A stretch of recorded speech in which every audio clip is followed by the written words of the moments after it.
1000 টাকা কেজি মাংস। কি বলতিছো কাকু? মাংস 1000 টাকা? এত টাকা তো নাই আমার কাছে। টাকা নাই? তাহলে ভাগ এখন থেকে। বুঝতে পারলাম না। মাংসের দাম কি বাইরে গেল? নাকি আমি গরিব? কিন্তু আমার মাংস নিয়ে যাইতেই হইব। আইডিয়া। আমি জঙ্গল থেকে সান্ডার মাংস নিয়ে যাবো। এইবার ঠিক আছে। মামার জন্য স্পেশাল মাংস। ওই সান্ডাবা, আজকে মামার সান্ডার বিরিয়ানি খাওয়াবো। এইবার আর পালাইতে পারবি না। এই দেখো মা, মাংস কিনা লই আইছি। এইটা নিয়ে ভালো করে বিরিয়ানি রান্না করো। ঠিক আছে। মামা তোমার জন্য মাংস দিয়ে বিরিয়ানি রান্না করতেছি। আরে কি বলিস? তাড়াতাড়ি রাঁধতে বল। জিভে জল চলে আসলো। এই দেখ ভাই, তোর জন্য বিরিয়ানি আনছি। আরে দে। খাও মামা, খাও। আরে এইটা কিসের বিরিয়ানি? মাংস এমন লাগে কেন রে? মাইরো না মামা তোর। মামা মাফ করে দাও। ওটা সান্ডার মাংস তোমারে খাওয়াই দিছি। তুই আমার সান্ডার মাংস খাওয়াইলি। তোর বাপকে বইলা তোর আমি বাড়ি থেকে বাইর করে দেব। মামা রে, আন্ডার মাংস খাওয়ানোর জন্য বাড়ি থেকে বের করে দিল রে। হুলকা ভাই, তুমি কান্না করছো এখানে। আর তোমার সুইটির অন্য জায়গা বিয়ে দিয়ে দিতেছে। আরে এইটা কি? সোনালি সান্ডা খাওয়ানোর অপরাধের বাড়ি থেকে বের করে দিল। এইদিকে সুইটিরও বিয়ে হয়ে যাচ্ছে। কি যে করব? এই বিয়ে আমি হতে দিব না। আমি সুইটিকে ভালোবাসি। আরে কি বলিস নীল দানব এটা? যেটা বলছি সুইটির বিয়ে হইব। আরে পাগলা, সুইটির লগে তোরেই বিয়ে দিমু। তুই যদি আমারে 2 দিনের ভিতরে 5 কোটি টাকা এনে দিতে পারিস, আমি পারবো। তুই জীবনেও 5 কোটি টাকা আনতে পারবি না। সরকারি চাকরি দেখে আমি বিয়ে দিব সুইটিরে। সুইটির ব্যাপারে বলেছি 5 কোটি টাকা 2 দিনে দিব। কিন্তু আমার কাছে তো ফুটো পয়সাও নেই। কি করব এখন? আইডিয়া। माँ जी मेरे को कुछ पैसा दे दो। मैं 2 दिन से कुछ नहीं खाया। लो भिखारी, बस इतना ही है।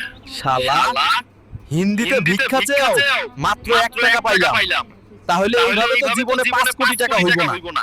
আরে কি যে করব 5 কোটি টাকা? কোথায় পাবো? আরে এইটা কিসের পোস্টার মুখে এসে লাগলো? চায়না থেকে যে তেল মালিশ করা তেল আনতে পারবে তারে 5 কোটি টাকা পুরস্কার। আরে আমি আনবো আর 5 কোটি টাকা দিতে নিব। মালিশ করার তেল আনতে হলে আমাদের প্রথমে চায়না যাইতে হইব। ও এই প্লেনে কইরা এই 5000 বছর পুরনো প্লেনও আকাশে উড়ে গেল। এইবার আমার 5 কোটি টাকা নেওয়ার থেকে কেউ হারাতে পারবে না। আরে চায়না তো অনেক সুন্দর দেশ। এবার খুঁজে দেখি তেল কোথায় পাবো।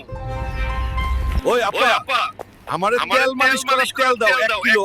जाओ तो ही शादी नहीं हो। আরে ওই এই মাইয়া আমারে গালি দিল না, সালাম দিল রে। কি বললো এটা? আরে হুলকা ভাই, আমি চাইনিজ ভাষায় বললাম যে দিতাছি। দাঁড়াও। ओ अच्छा दाओ তেল নিয়ে হলছি। এইবার দিয়ে আমি 5 কোটি টাকা পুরস্কার নেব। সুইটিরে আমি বিয়ে করব রে। আইতাছি আমি সুইটি। এই প্লেনের আকাশে ঘুরে পড়লাম রে।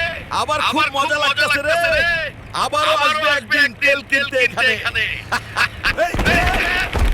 জমিদার বাবু তেল নিয়ে চলে আইছি। আরে দাও তেলটা আমারে। ওই বাবু তেল নিলি? তা আমার টাকা কই? আরে রাগ কইরো না। হাই চায়না থেকে আসতে 3 দিন লেগে গেল। কিন্তু সুইটির বাবা আমার 2 দিন সময় দিছিল। কি যে করব? এই দেখ সুইটির বাপ আমি 4 কোটি টাকা নিয়ে চলে আইছি। আরে মোটা তুই দেরি করে ফেলছস। সুইটির আমি বিয়া দিয়ে দিছি অন্য জায়গায়। আরে তুই এইটা কি করলি?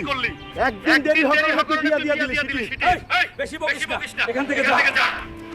জীবনটাই বেদনা। এখন কি আমিও কাবির সিংহ হব না? আমি টনি সিংহ হব। কারণ কি আমার কাছে এখন অনেক টাকা আছে। এইবার আমি সুইটির থেকে ভালো মাইয়া বানাবো আর তারে বিয়ে কইরা সুইটির বাপরে দেখায় দিব রে। হ্যালো সুন্দরী যাবা, আমার নিনজা গাড়িতে তোমার অনেক জায়গায় নিয়ে যাব। জীবনটাই বেদনা রে। এত টাকা দিয়ে মোটরসাইকেল কিনলাম সেটা বাইরে গেল। বন্ধুরা তোমরা ভিডিওতে লাইক সাবস্ক্রাইব করে দাও। গামলাটা লয়ে যাবি তোর মা